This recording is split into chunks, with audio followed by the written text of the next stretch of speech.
به جز شانس کور، انواع دیگری از اقبال وجود دارد که شما می توانید آن را بسازید. راز تبدیل شدن به یک آهنربای شانس چیست؟ پاسخ در این ویدئو است که چگونه خوش شانس شوید. شانس همان نیروی مرموز و شیرین زندگی است. گاهی ناگهانی و کور می آید، گاهی با آمادگی و تلاش به آغوشت می آید. می تواند یک لحظه تصادفی یا نتیجه یک انتخاب آگاهانه باشد. شانس را نمی توان ساخت، اما می توان در خانه‌ات را به رویش باز نگه داشت.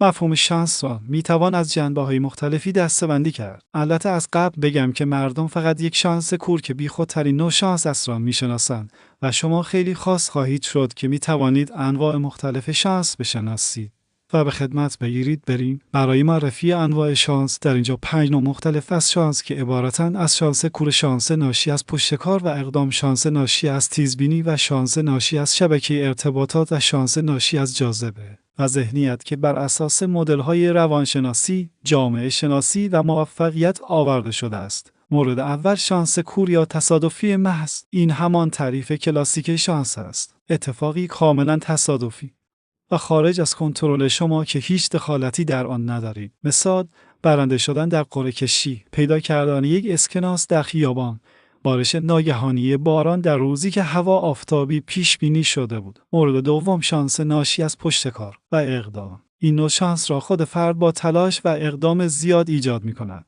هرچه بیشتر تلاش کنید و بیشتر در معرض فرصت‌ها قرار بگیرید، احتمال رخ دادن شانس برای شما بیشتر می شود. مثال، یک دانشمند که صدها آزمایش انجام می دهد و به طور تصادفی به یک کشف بزرگ می رسد. یک هنرمند که هر روز طرح‌های زیادی می کشد و یکی از آنها به اثر ماندگاری تبدیل می شود. این همان چیزی است که لویی پاستور گفت: شانس تنها به ذهن‌های آماده را می کند. مورد سوم، شانس ناشی از تیزبینی و آمادگی ذهنی. در این نوع، شانس از توانایی فرد برای تشخیص یک فرصت که دیگران از آن غافلند ناشی می شود. این به دانش، تجربه و ذهنیت باز شما بستگی دارد. مثال، یک سرمایه‌گذار که با تحلیل بازار فرصتی استثنایی را تشخیص می دهد که دیگران به آن توجهی نکردند. یک کاشف که یک فسیل نادر را در منطقه‌ای که هزاران نفر از آن گذشته‌اند می‌بیند. مورد چهارم، شانس ناشی از شبکه ارتباطات و شخصیت. این شانس از طریق افرادی که می‌شناسید و نحوه تعامل شما با آنها ایجاد می‌شود.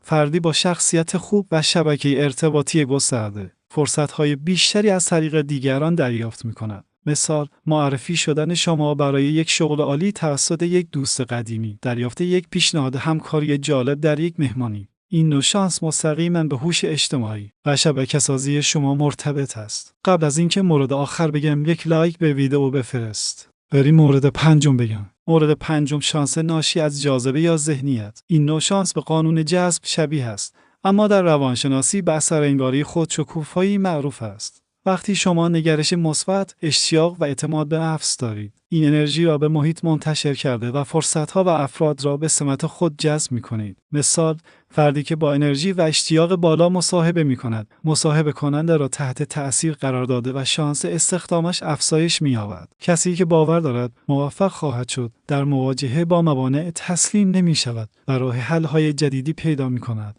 شمایی که تا اینجا ویدئو آمدی، بگو قبل از دیدن ویدئو چند نوع شانس میشناختی؟ این دسته‌بندی نشان می‌دهد که شانس تنها یک اتفاق تصادفی نیست، در حالی که نوع اول، شانس کور، کاملا خارج از کنترل ماست. 4 نوع دیگر، پشتکار، تیزبینی، شبکه ارتباطی و ذهنیت، تا حد زیادی تحت تأثیر رفتار، دانش و نگرش ما هستند. بنابراین به جای انتظار برای رسیدن شانس، می توانیم با تلاش، آمادگی و برقراری ارتباطات مثبت شانس را برای خودمان بسازیم.